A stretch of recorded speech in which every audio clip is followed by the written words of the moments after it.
그 중에 하나님 답을 안 주시더라고요. 그러다가 1년 2개월 동안 계속 기도했는데도 답이 없다가 답을 주셨어요.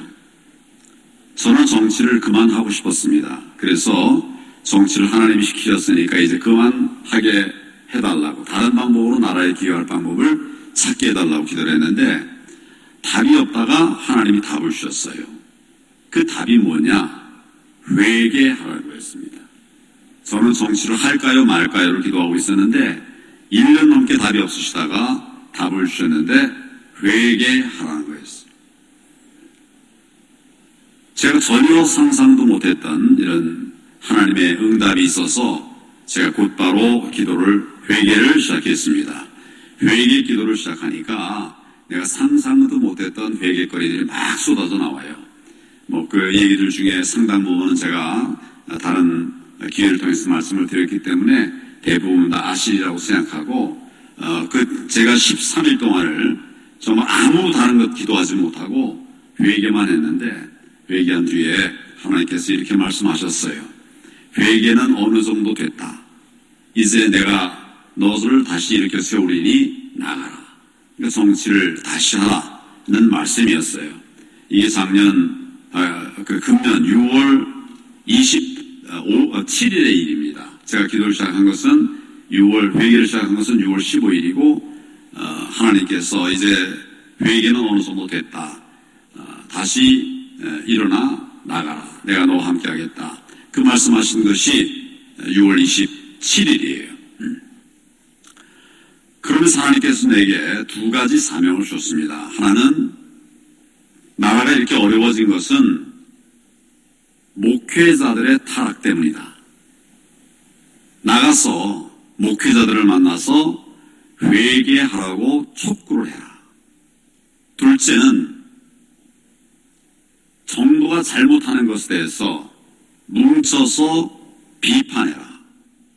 이런 사명을 주었어요. 제가 이런 기도 끝내 바로 그 다음날 인터넷 재검표가 있었는데 거기 부정선거 증거들이 막 쏟아져 나왔습니다.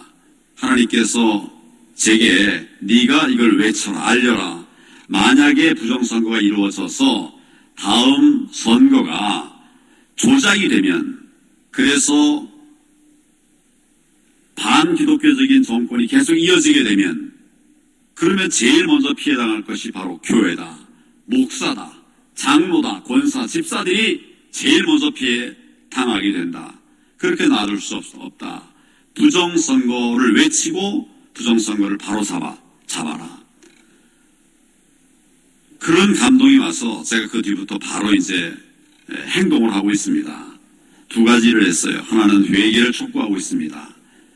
대형 교회, 큰 교회 목사님을 제가 일일이 다 찾아다니면서 제가 회개하면서 하나님께 받은 이야기들을 전하고 있고, 또 그 목사님에게 하나님께서 또 회개하라고 말씀하신 이야기도 개별적으로 말씀을 드리고 있어요. 하나님께서 지금 우리 목사님들의 타락 때문이라고 말하는 것은 결국은 목사를 하나님께서 징계하시겠다는 게 아니라 회개하면 이렇게 세워서 다시 쓰겠다는 말씀이에요. 그러니까 목사님들을 위해서 여러분들이 우리 목사님들의 거룩성의 회복을 위해서 정말 간절히 기도를 하셔야 됩니다. 하나님께서 지적하시는 것은 목사님들만의 문제가 아니라 우리 문제이기도 하기 때문입니다. 몇 가지 하나님께서 뭘 회개해야 되는가를 말씀을 해주셨어요. 그러니까 첫째는 북한에 돈 퍼준 거, 이거를 회개해라. 그 돈이 결국 이 남한으로 들어와서 남한 좌파의 돈 자금줄이 됐고, 그것이 결국 교회를 탄압하는 수단이 됐다. 거룩한 헌금을 왜 교회를 박해하는 자금으로 쓰이게 했느냐, 이거를 회개해야 된다. 이런 말씀을 하셨어요. 또 북한에 오고 가면서 거기서 해서는 안 되는 잘못들을 한 분들이 있다는 겁니다. 그래서 정부가 무슨 일을 해도 외치질 못한다. 회개하라. 둘째는 교회 재정을 함부로 쓴 거 회개해라. 그 셋째는 교만한 것 회개해라. 교만한 것 회개해라. 그 넷째는 정부가 잘못하는 것에 대해서 저항하지 않았다, 막지 않았다. 이걸 회개해라. 교회 문 닫으라고 하는데도 문 닫고 있다. 예배를 10% 드리지 말라 그러면 안 드리고, 대면 예배 못 드리게 하면 안 드리고, 10%만 드리라고 그러면 10%만 드리고, 하나님의 종이 아니라 완전히 세상 정부의 종이 되고 있다. 이 점에 대해서 회개하라. 이런 말씀을 계속 주시고 계셔서 제가 전하고 있습니다. 두 번째는 정부가 잘못하는 것에 대해서 뭉쳐서 싸워라. 그건 네가 앞장서라. 저도 앞장서라고 말씀하시면서 싸우라고 하는 거예요. 그래서 아까 부정선거 말씀도 드렸습니다만은 이제 이 정부가 이 코로나를 빌미로 해가지고 예배 못 드리게 하고 있지 않습니까? 지금 여기는 뭐 가득 찼습니다만은 수요일에 저녁인데도 가득 차서 참 평일인데도 저녁에 가득 차서 감사합니다만은 지금 예배를 정상적으로 못 드리는 교회가 참 많이 안 있습니까? 코로나하고 우리가 예배 드리는 것하고 무슨 직접적인 관계가 있습니까? 모여서 코로나의 확산 위험성이 있다. 지금 여기 제가 보니까 마스크 안 쓴 사람이 한 분도 없어요. 한 분도 없어요. 다 방역 수칙을 잘 지키고 있습니다. 많이 모이면 그 병이 더 생길 그런 가능성이 있죠. 그렇지만 지금 뭐 지하철 다니는 걸 보십시오. 또 저녁에 젊은이들 모이는 이런 공간에 한번 가보십시오. 사람들 잔뜩 모여 다니는데, 그런데 거기다가 뭐 50%만 모여라, 40%만 모여, 30% 모여라. 이거 뭐 정상적인 그런 이야기가 될 수가 없습니다. 예배는 이 정부가 드릴 수 있도록 기회를 줄 수 있는 게 아닙니다.